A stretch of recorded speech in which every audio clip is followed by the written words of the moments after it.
The sky turned red one Tuesday morning. People pointed and stared as strange ships broke through the clouds. They weren't human ships. They were alien. Olivia Reeves checked her medical kit one more time.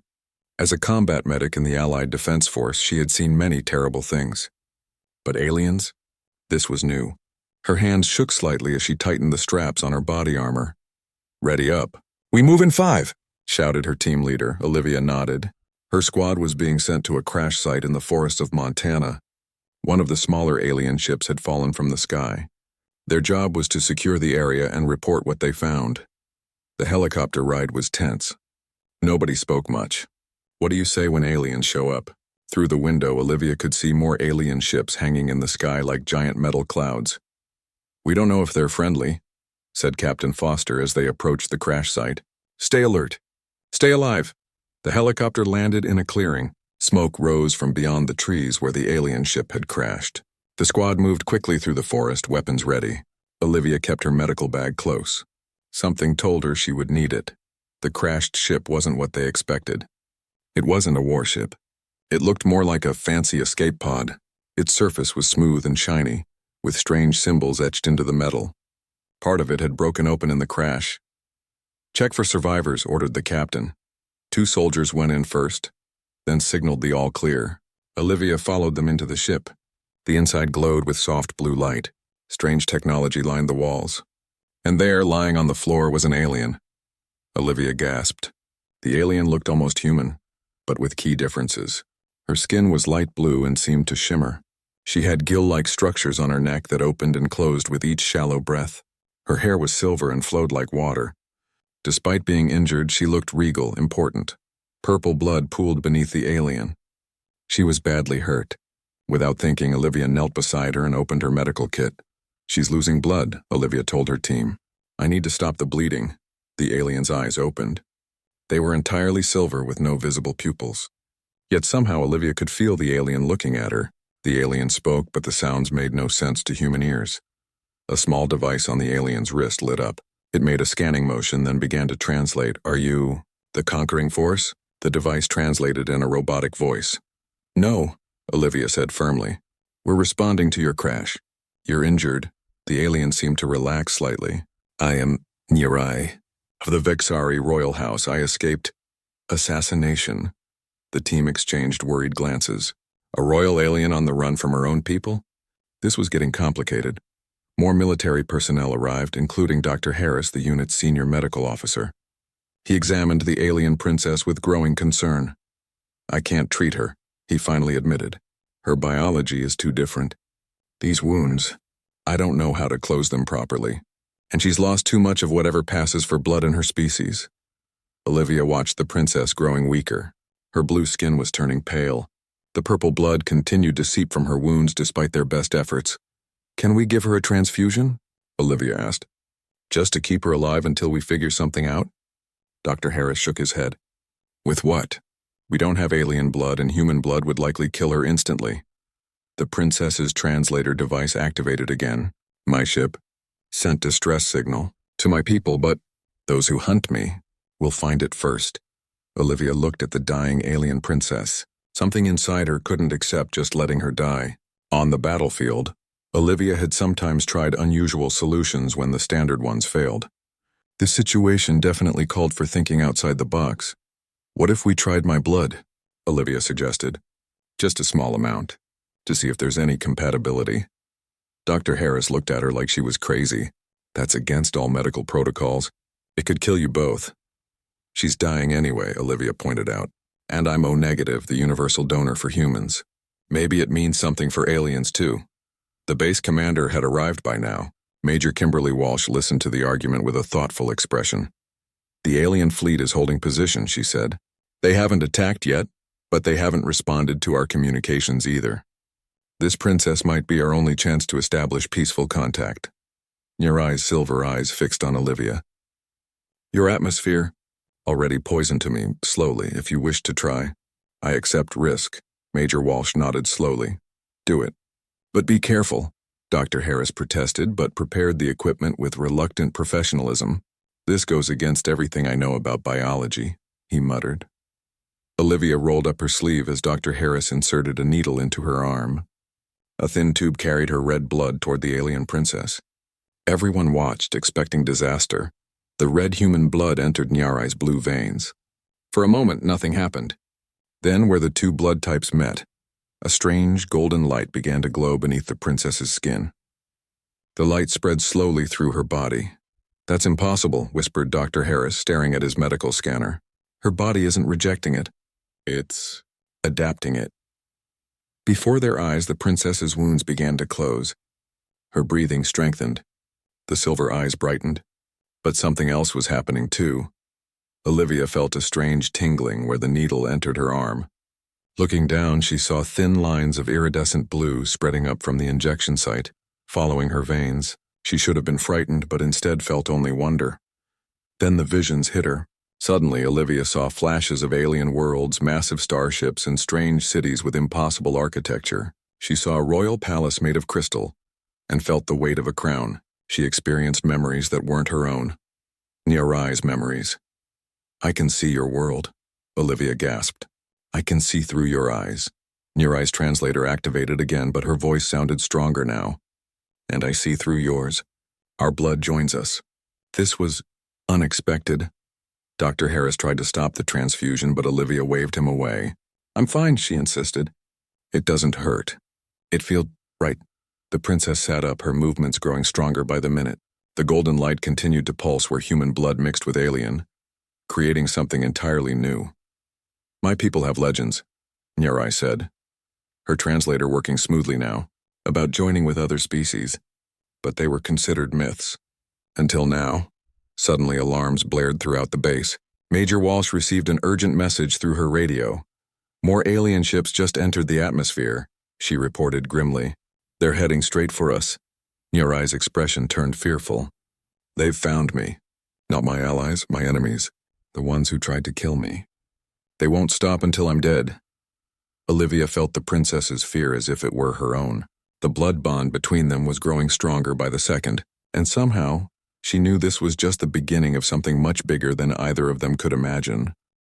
The base became a flurry of activity.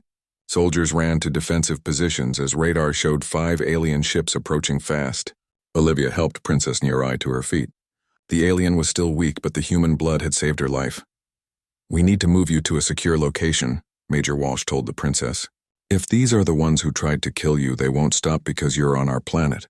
Nyarai nodded. "My enemies are led by Admiral Zorith. He wants my family's power. He will destroy anything in his path." They hurried through the base to an underground bunker. As they moved, Olivia noticed the blue lines on her arm were no longer spreading, but they weren't fading either. They formed a pattern like delicate branches beneath her skin. Inside the bunker, scientists and military officials gathered around the alien princess with fascination and fear. Dr. Frost, the lead xenobiologist, approached with a scanner in hand. "May I?" she asked, gesturing to both Nyarai and Olivia. "I need to understand what happened with the blood transfusion." As Dr. Frost ran her tests, Olivia and Nyarai sat side by side. Olivia felt strange, not sick, but different. She could sense emotions that weren't her own. She knew without asking that Nyarai was worried about her people, the loyal ones who might be suffering in her absence. "How can you be so sure these new ships are your enemies?" someone asked Nyarai. "I know," she replied simply. "And so does she." She pointed to Olivia. All eyes turned to Olivia, who nodded. "I can feel it. It's like I can sense what she senses. I know things I shouldn't know." She pointed to a military officer she'd never met. "You have 3 children and you're afraid of spiders." The man's eyes widened in shock. Dr. Frost looked up from her scanner, face pale. "It's remarkable. Their blood has created some kind of psychic bond. And there's more. Both of their blood samples show cellular changes. They're creating new structures neither human nor Vexari." A loud boom shook the bunker. The alien ships had arrived and were attacking the base. "They're looking for her," Olivia said with certainty. "They can track her somehow." Nyarai touched a crystal pendant at her neck. "This contains my royal biosignature. All Vexari royalty wear them. It's how they found me so quickly." Major Walsh made a quick decision. "We need to get both of you out of here. These attackers are too powerful for our defenses, and we can't risk them capturing either of you. Both of us." Olivia asked. Look at your arm, Dr. Frost said gently. Whatever is happening between you two has just started. If they want her blood, they'll want yours too once they realize what's happened. Another explosion, closer this time. Dust fell from the ceiling. There's a research facility in the mountains, Major Walsh said. We can take you there until we figure this out. They moved quickly, rushing through underground tunnels to a waiting helicopter. As they emerged briefly into the open air, Olivia saw the alien ships hovering over the base. They were sleek and predatory, firing strange weapons that dissolved whatever they touched. The helicopter lifted off, banking sharply to stay hidden among the mountains. Olivia looked back to see one of the buildings collapse under alien fire.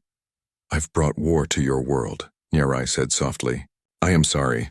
This isn't your fault, Olivia replied. She found herself reaching for the princess's hand without thinking. When their skin touched, the blue lines on Olivia's arm glowed faintly. What is happening to us? She asked. Nyrai's silver eyes seemed to look through her. There are legends among my people about a joining that would change everything. I never believed them until now. The mountain facility was built into the rock itself, hidden from orbital sensors. As they landed, a team of scientists was already waiting. Word had been sent ahead about the blood transfusion and its strange effects. Inside, they were separated for tests. Doctors took samples from both of them, running them through machines and studying the results with amazement. Your blood cells have begun to merge, Dr. Frost explained when they were brought back together. It's creating hybrid cells with properties we've never seen before. They can adapt to almost any environment, repair damage at incredible speeds, and seem to facilitate some kind of neural connection between you two. Is it dangerous? Olivia asked. We don't know, but it's definitely changing both of you. Olivia had noticed it herself. Her senses seemed sharper. She could hear conversations from other rooms. She felt stronger despite giving blood earlier. And always at the edge of her mind, she could feel Nyrai's presence like a soft light. Major Walsh entered the room, her face grim. The alien ships destroyed our base, then left, but we've received a transmission from their fleet in orbit. They're demanding we turn over Princess Nyarai immediately. What did you tell them? Nyarai asked. That we don't negotiate with aggressors. But honestly, we're outmatched here. Their technology is far beyond ours. Nyarai stood, her movements graceful despite her recent injuries. I should surrender myself. This is not your war. No, Olivia said, surprised by her own forceful response. They'll kill you. Better than them destroying your world. Major Walsh shook her head. We're not handing you over. But we need to understand what we're dealing with. Princess, we need you to tell us everything about your people and why they want you dead. Nyarai nodded and began to speak. As she talked, Olivia found she already knew much of what the princess was, saying images and knowledge flowed between them through their new bond. The Vexari were an ancient species who had mastered space travel thousands of years ago. They had built an empire spanning dozens of star systems. The royal family had ruled for generations, guiding the Vexari with wisdom. But recently, the military faction led by Admiral Zorath had grown powerful. They wanted to expand the empire through conquest rather than diplomacy. My bloodline carries genetic markers that connect us to our ancestors, Nyarai explained. Zorath wants to use my blood to create biological weapons that only target specific species. He would use these weapons to conquer without destroying valuable resources. And now my blood is mixed with yours, Olivia said, understanding dawning on her. Does that make the weapons useless? Perhaps. Or perhaps more powerful. I don't know. This joining has never happened before. Dr. Frost had been studying her data while they talked. There's something else you should see, she said, turning a screen toward them. The hybrid blood cells. They're replicating. And they seem to have remarkable healing properties. We tested a sample on damaged human tissue, and it repaired it completely in minutes. A cure, Olivia whispered. Our blood together could cure diseases. Or be weaponized, Major Walsh pointed out. I can see why this admiral wants it. Alarms suddenly blared throughout the facility. A security officer burst into the room. We have intruders. They appeared out of nowhere, some kind of teleportation technology. Vexari commandos, Nyarai said, fear in her voice. They found us. Gunfire echoed down the hallway. The security officer handed extra weapons to Major Walsh and Olivia. We need to get you both to the lower levels, Walsh said. There's a vehicle bay. The door exploded inward. Through the smoke stepped tall figures in sleek armor. Their helmets had no visible eye holes, just smooth reflective surfaces. They carried weapons unlike anything Olivia had seen before. One of the commandos spoke, his voice translated by a device similar to Niarai's. Surrender the princess and the human female. Admiral Zorth wants them both alive. Major Walsh raised her weapon. This is a sovereign Earth facility. You have no authority here. The commando tilted his head. We have the authority of superior firepower. Without warning, Niarai grabbed Olivia's hand. The blue lines on Olivia's arm flared with bright light, as did similar markings on Niarai's skin that Olivia hadn't noticed before. Trust me, Niarai whispered. A pulse of energy erupted from where their hands joined, knocking everyone off their feet. In the confusion, Niarai pulled Olivia toward a side door. Run! She shouted. I know a way out. Somehow Olivia did trust her. Together they raced through the facility, following a path that Niarai seemed to know instinctively. Behind them they could hear the commandos in pursuit. How do you know where to go? Olivia gasped as they ran. I don't, Niarai replied. You do. I'm seeing the building layout through your memories. Their bond was growing stronger by the minute. As they reached a heavy security door, Olivia found herself inputting a code she didn't consciously know. The door opened to reveal a hangar containing various vehicles, including a small, strange craft. My shuttle, Niarai exclaimed. They must have recovered it from the crash site. The alien ship was partially repaired. Niarai rushed to it, placing her hand on a panel. The ship hummed to life. Get in, she told Olivia. It's our only chance. Olivia hesitated for just a moment. Leaving meant abandoning her duty, her world. But staying meant capture or death. And somehow she knew her fate was now tied to this alien princess. As the shuttle door closed behind them, the commandos burst into the hangar. They fired their weapons, but the shuttle's shields deflected the blasts. Niarai's fingers danced across alien controls and the ship rose into the air. I'm sorry, she said to Olivia as the hangar doors opened above them, but we cannot let them take us. The future of both our peoples depends on it. Space was both beautiful and terrifying. Olivia pressed her face against the viewport as Earth shrank behind them. She had never imagined leaving her planet, especially not in an alien shuttle with an alien princess. Where are we going? She asked, turning to Niarai. The princess was focused on the ship's controls. Away from your solar system. Zoreth's ships will be scanning for us. We need to reach friendly territory. Olivia felt a mix of emotions, fear, excitement, and a strange sense of purpose. The blue lines on her arm had spread further, creating delicate patterns that glowed softly in the dim light of the shuttle. Can you really fly this thing? Niarai smiled. Yes, though it helps that I can access your knowledge of physics and mechanics. Our bond grows stronger, it was true. Olivia found herself understanding the alien symbols on the control panel. She knew things about Vexari culture that Niarai had never directly told her. The blood they shared had created a bridge between their minds. A warning light flashed on the control panel. Niarai's expression turned serious. We're being followed. A Vexari cruiser has picked up our trail. The shuttle shuddered as a beam of energy grazed their shields. Niarai's fingers danced across the controls and the shuttle lurched into a tight turn. Stars blurred outside the viewport. Can we outrun them? Olivia asked. Not for long.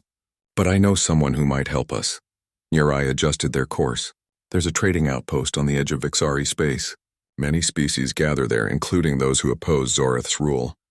Another blast rocked the shuttle. Damage reports flashed on a screen. We won't make it that far, Olivia realized. Not like this. An idea formed in her mind, or perhaps it came from Niarai through their bond. Either way, they both understood what needed to be done. The asteroid field, they said in unison. Niarai piloted the shuttle toward a dense field of asteroids. The pursuing cruiser followed, but its larger size made navigation difficult. Niarai's hands moved with incredible precision, guiding their small craft between deadly rocks. They're too cautious, Niarai said after several tense minutes. We're gaining distance. Olivia pointed to a particularly large asteroid. Can we hide there? Maybe power down and wait for them to pass? Niarai nodded, impressed. Good thinking. She guided the shuttle into a crater on the asteroid's dark side. The engines went silent as they powered down to minimal systems. Through the viewport, they watched the Vexari cruiser slowly move through the field, scanning for them. They're using thermal sensors, Niarai whispered, though there was no way the cruiser could hear them. Our body heat might give us away. Olivia felt a chill that wasn't from the cooling shuttle. How long can we stay hidden? Not long enough. Nirai's silver eyes reflected the distant stars. But perhaps we can do more than hide. She explained her plan. The cruiser would eventually find them, but they could be ready. Using the shuttle's systems, they could launch a targeted electromagnetic pulse, something Nirai learned from Olivia's military knowledge. It wouldn't destroy the cruiser, but it might disable its weapons and sensors long enough for them to escape. Hours passed as they worked together to modify the shuttle's systems. Their blood bond made the work easier. Olivia understood Vixari technology through Nirai's knowledge, while Nirai applied human military tactics from Olivia's experience. It's strange, Olivia said as they worked. I've known you for less than a day, but I feel like I've known you my whole life. The blood bond is deep, Nirai agreed. My people have legends about such connections, but they were thought to be just stories. No Vixari has ever successfully bonded with another species before, so why did it work with me? Nirai touched the blue patterns on Olivia's arm. There must be something special in your genetic structure, something compatible with Vixari royalty. Dr. Frost mentioned your rare blood type. Perhaps that's part of it. A warning light blinked on the console. The cruiser was moving closer to their hiding spot. They found us, Nirai said. Get ready. Olivia moved to the co-pilot seat, her hands finding the controls as if she'd flown this ship her entire life. They powered up the engines, keeping them at minimal output. The cruiser loomed above them, a massive shadow against the stars. A scanning beam swept over the asteroid. Now, Nirai shouted. Olivia activated their modified weapon. A pulse of energy shot from the shuttle, engulfing the cruiser. Its lights flickered and went dark. They didn't wait to see more. Nirai pushed the engines to full power and they shot away from the asteroid, leaving the disabled cruiser behind. It worked, Olivia exclaimed. For now, Nirai cautioned. They'll recover eventually. We need to reach the outpost before they report our position. The shuttle sped through space, pushing its damaged systems to the limit. Nirai set the autopilot and joined Olivia in the small living area behind the cockpit. You should rest, she told the human. You've been through much. Olivia nodded, suddenly aware of her exhaustion. She hadn't slept since before the aliens arrived on Earth. She settled onto a cushioned bench that adjusted to her body shape. What happens when we reach this outpost? She asked sleepily. We find allies, Nirai said, sitting beside her, and we learn more about what our blood bond means. There are scholars among my people who study the ancient legends. They might know why this happened to us. Olivia's eyes grew heavy. Do you think we can stop Zorath? I don't know, but I believe our meeting was not by chance. The universe has strange ways of creating balance. As Olivia drifted to sleep, she felt Nirai's hand on hers. The blue patterns on their skin glowed in response, creating a soft light that pulsed with their heartbeats. She dreamed of alien worlds and grand battles. She saw crystalline cities and vast starfields. Through it all ran a thread of destiny, pulling her and Nirai toward something important, something world-changing. When she woke, Nirai was at the controls again. Outside the viewport, Olivia saw something massive and beautiful, a space station unlike anything humans had built. It looked like a giant crystalline flower with petals that rotated slowly around a central hub. The Nexus Outpost, Nirai announced. Home to refugees, traders, and rebels from a dozen systems. The shuttle approached a docking bay. Nirai exchanged messages with the station in a language Olivia somehow partially understood. They're wary of strangers, Nirai explained, especially with a Vixari royal ship. I've told them we seek asylum from Zorath. They're granting us temporary entry. As the shuttle docked, Nirai handed Olivia a small device, a universal translator, better than relying solely on our bond for communication with others. They stepped out of the shuttle into a world of wonders. The docking bay was filled with ships of various designs. Beings of different species moved about their business. Some looked almost human, others were wildly different, crystalline entities, floating gas clouds contained in technological shells, and things Olivia had no words to describe. Many stopped to stare at the human and the Vixari princess. Olivia felt self-conscious about the blue patterns on her skin, now visible below her short sleeves. Keep close to me, Nirai whispered. Not everyone here is friendly. They made their way through crowded corridors to a central market area. The air was filled with strange smells and sounds. Merchants called out their wares in languages the translator struggled to keep up with. Nirai led them to a quiet corner, where a hooded figure sat at a small table. The figure looked up as they approached, revealing a face that reminded Olivia of an elderly human woman, but with scaled skin and eyes that changed color as they watched. "Princess Nyari," the figure said, voice raspy. "The stars whispered you would come. Scholarly Scythia." Nyari bowed respectfully. "We need your wisdom." The scholar's changing eyes fixed on Olivia, widening at the sight of the blue patterns on her arm. "You have done it," Lysithea whispered. "The joining. After all these centuries, the prophecy begins." "What prophecy?" Olivia asked. Instead of answering directly, Lysithea took both their hands, examining the matching patterns on their skin. "The blood bond is sacred," she said finally. "In ancient times it was said that the Vexari tried to bond with many species, seeking greater power. All attempts failed, often resulting in death. Eventually it was forbidden to try. The royal family kept the old texts, though, passing down the legends through generations. "What makes this bond different?" Nyari asked. "Look at the patterns." Lysithea traced the blue lines on Olivia's arm. "These are not random. They form ancient Vexari script, words of power from before our recorded history." Olivia looked closer at her arm. The patterns did seem to form symbols, though she couldn't read them. "What do they say?" she asked. "They speak of balance, of union between stars, of ending the cycle of conquest." Lysithea's eyes swirled with color. "You two are the beginning of something that will change the Vexari forever, and perhaps all species." A commotion at the market entrance interrupted them. Armed figures pushed through the crowd, more Vexari commandos in their sleek armor. "They found us," Nyari said, rising quickly. "We need to go." Lysithea grabbed her arm. "Take this." She pressed a small crystal into Nyari's hand. "The coordinates to the sacred archive. The full prophecy is there. Seek it out." They fled through a back exit as the commandos stormed the market. Lysithea stayed behind, calmly sipping her drink as if nothing was happening. The stolen ship, which they named Redemption, traveled through the darkness of space for 3 days. Olivia spent hours looking out the viewport, amazed by the sight of distant stars and nebulae. Earth seemed like a distant dream now. "We're approaching the outer security barrier," Nyari announced from the pilot's seat. "The sacred archive is hidden inside an artificial nebula. Only those with royal access codes can enter safely." Olivia joined her in the cockpit. Outside, a swirling cloud of glowing gas blocked their path. It looked beautiful but dangerous. "What happens if someone tries to enter without the codes?" she asked. "The nebula contains microscopic defensive drones. They attach to ship hulls and disable all systems. Many have tried to reach the archive. None have succeeded without permission."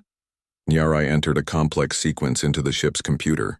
The blue patterns on her arm glowed brightly as she worked. Through their bond, Olivia could sense the princess's nervousness.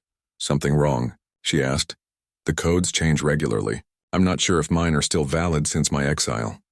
Nyari finished the sequence and looked up at the nebula. "We'll know soon enough." The ship moved forward into the swirling clouds. For a moment, nothing happened. Then small lights appeared around them like fireflies in the mist. They approached the ship cautiously. "The security drones," Nyari whispered. "They're scanning us." Olivia held her breath as the tiny lights surrounded their vessel. Suddenly they changed from white to blue and a path cleared through the nebula ahead of them. "We're accepted," Nyari sighed with relief.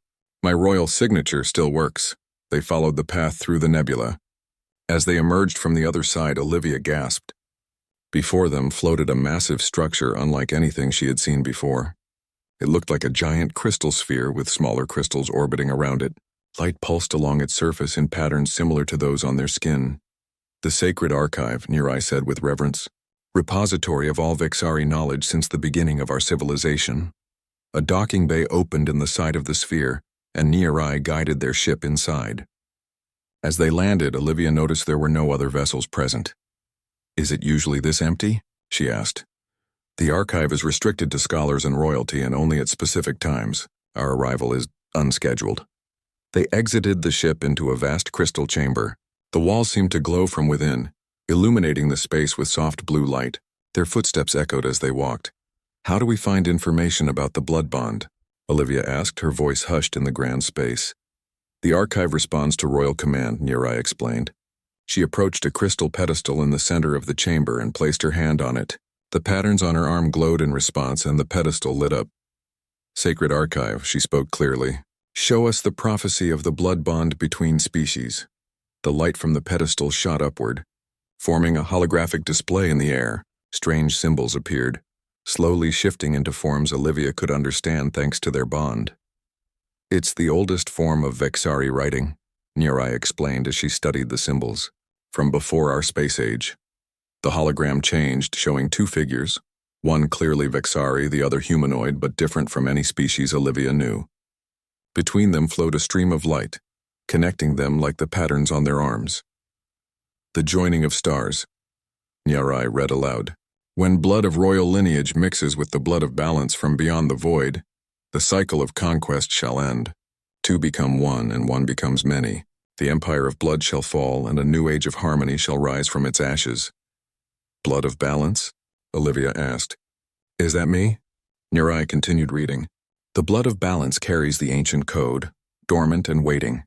Only when death approaches the last true royal will the code awaken. More images appeared, ships at war, planets in flames, and then a golden light spreading across a galaxy. There's more, Nurai said, her voice growing excited.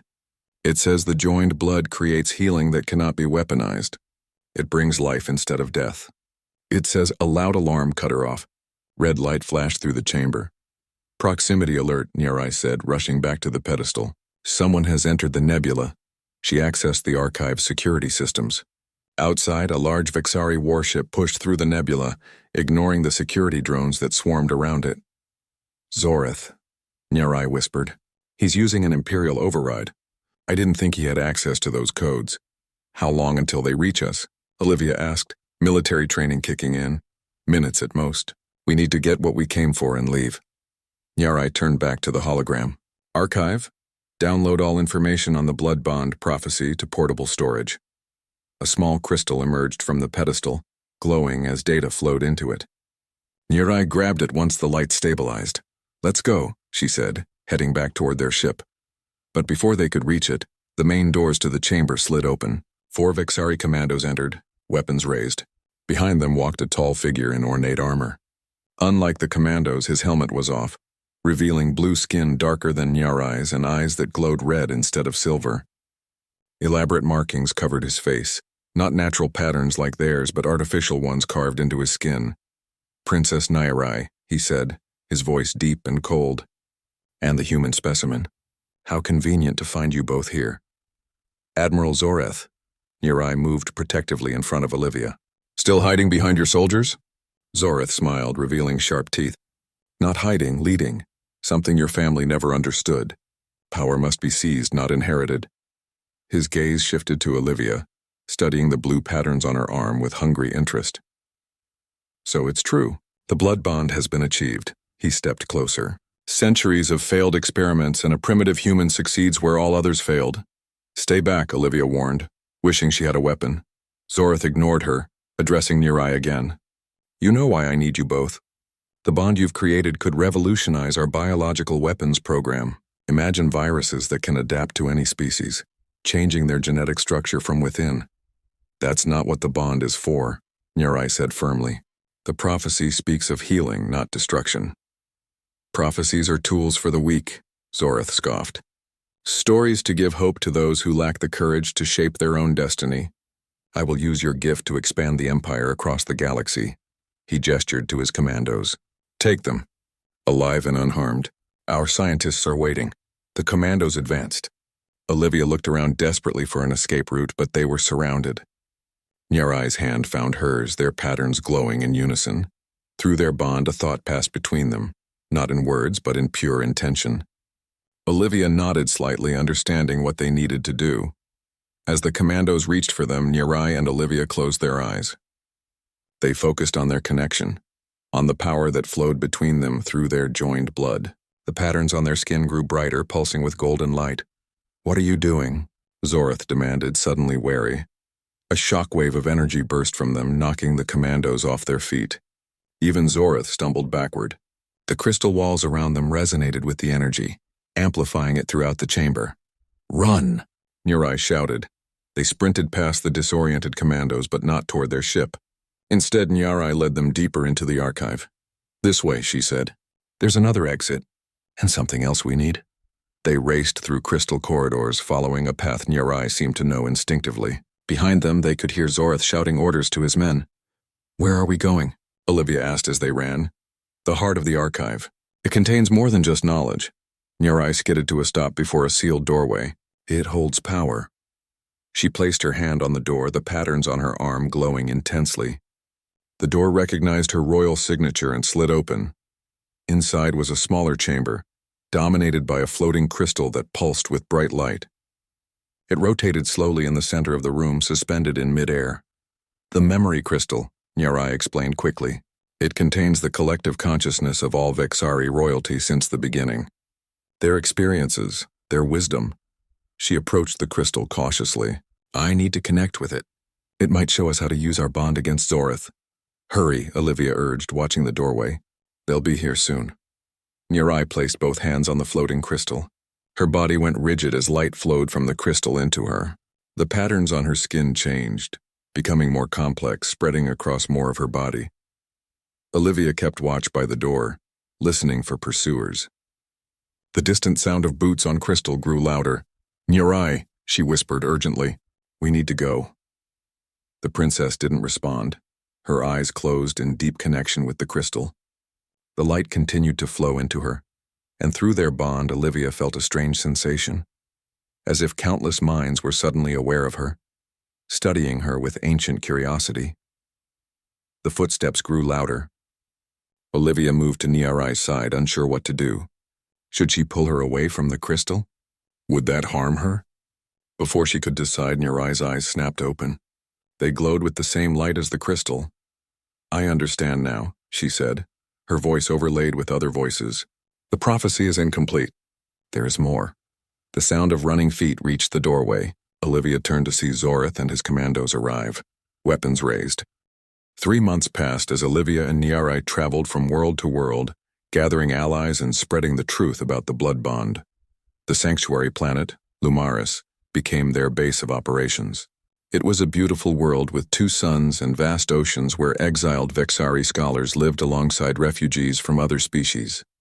Olivia stood on a balcony overlooking the capital city, watching alien children play in the streets below.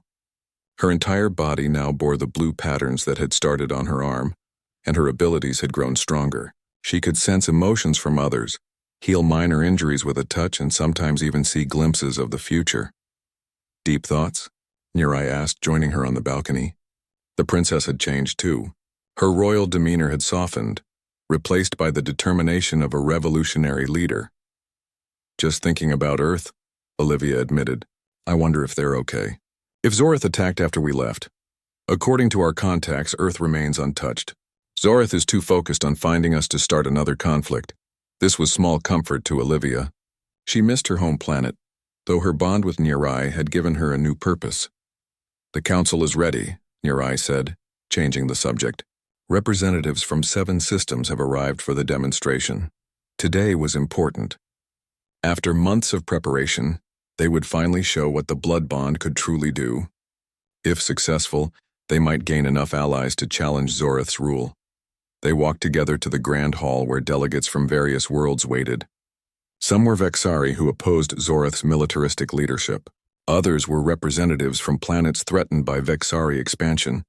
All were skeptical but hopeful. Elder Korra, one of the oldest Vexari scholars and their strongest ally on Lumaris, greeted them at the entrance. "They're growing impatient," she warned. "Many risked everything to come here. They need more than stories and prophecies." "They'll have proof," Nirai assured her. "Today everything changes." Inside the hall, conversations hushed as Olivia and Niarai entered. The delegates studied them with varying degrees of curiosity and doubt.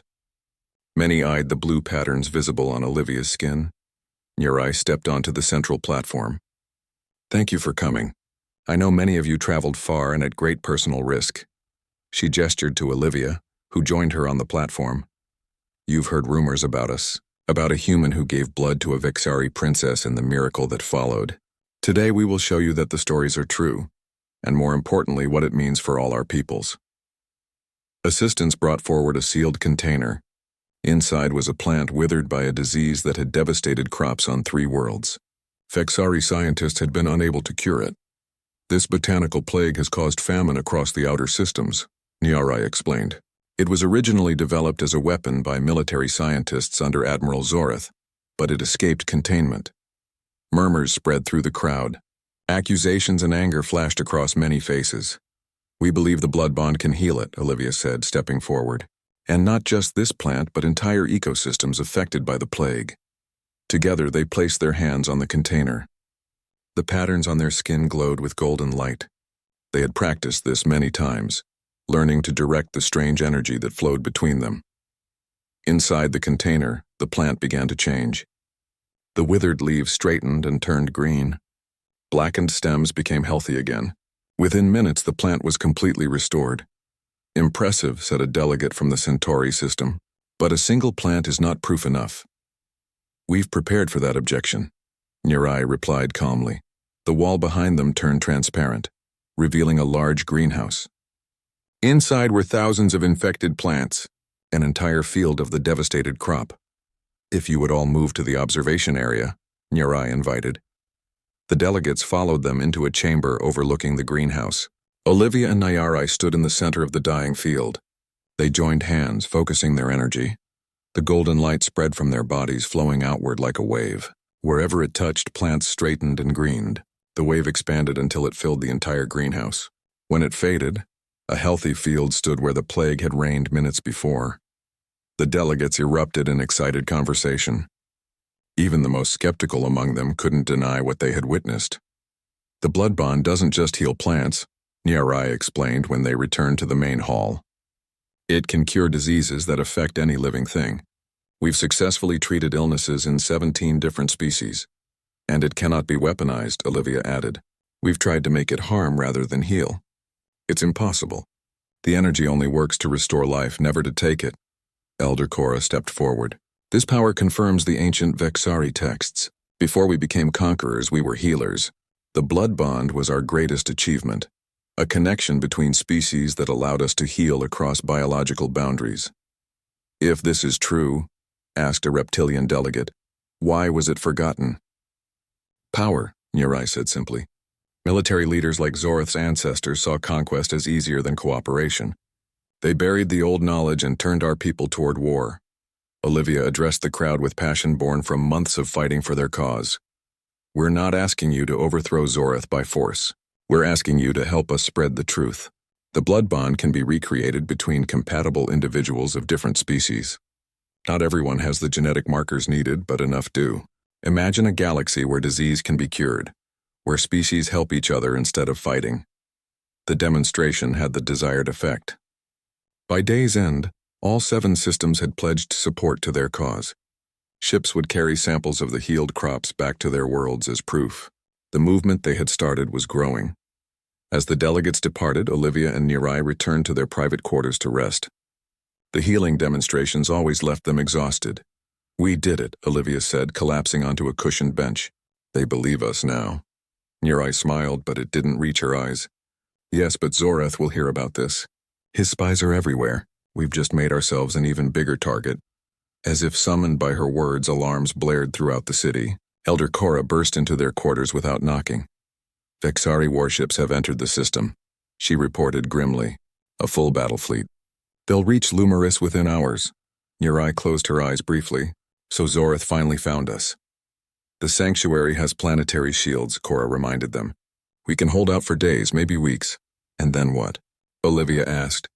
We can't let everyone here die for us. Through their bond, a plan formed between them, not in words but in shared understanding. They had been preparing for this moment, though they hoped it wouldn't come so soon. We need to broadcast the truth to the entire empire, Nirai said, not just to our allies but to everyone under Vexari rule. The Crystal Spire, Korra suggested. It could amplify your message across thousands of light years. The Crystal Spire was Lumaris's most precious resource, a natural formation that could transmit signals faster than light. It was normally used only for emergency communications. This qualifies as an emergency, Olivia decided. They spent the next hours preparing while the city mobilized its defenses. Scientists helped them modify the Spire's transmission capabilities to carry. More than just words, they would send the actual experience of the blood, Bond to anyone who received the message. By the time Zorith's fleet entered orbit, they were ready.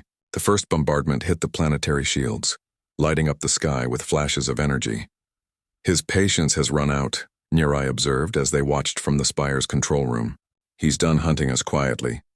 A communication request came through on an Imperial frequency. Nirai nodded to the technician to accept it. Admiral Zorith's face appeared on the main screen. His artificial facial markings had been replaced with new ones, even more elaborate than before. "Princess Nirai," he said with false politeness. "And the human experiment? How convenient to find you both in one place." "What do you want, Zorith?" Nirai asked, though they all knew the answer. "You know what I want. The blood bond technology, your research, and you two alive and cooperative." "That's not going to happen," Olivia stated firmly. Zorith's expression hardened. "Then I will take this planet apart piece by piece until I find you. Surrender now and I will spare the population." "You never were good at keeping promises," Nirai replied. "We have a counteroffer. Leave this system, renounce your position, and we'll share the blood bond knowledge with everyone, including you." Zorith laughed. "Your position is hopeless. My fleet outguns this pathetic sanctuary world 100 to 1. You have 1 hour to surrender." The screen went dark. Nirai turned to the Spire technicians. "How soon can we broadcast?" "The system is ready," replied the chief technician. "But there's a problem. The Spire needs direct contact with both of you to transmit your bond experience. You'll have to be at the very top, exposed to orbital attack once the shields fail." Olivia and Nirai exchanged glances. Through their bond, they shared the same thought. Worth the risk. "Then that's where we'll be," Olivia said. They ascended to the top of the crystal spire as Zorith's fleet pounded the planetary shields. Each impact weakened the defenses a little more. From their position, they could see energy rippling across the sky with each hit.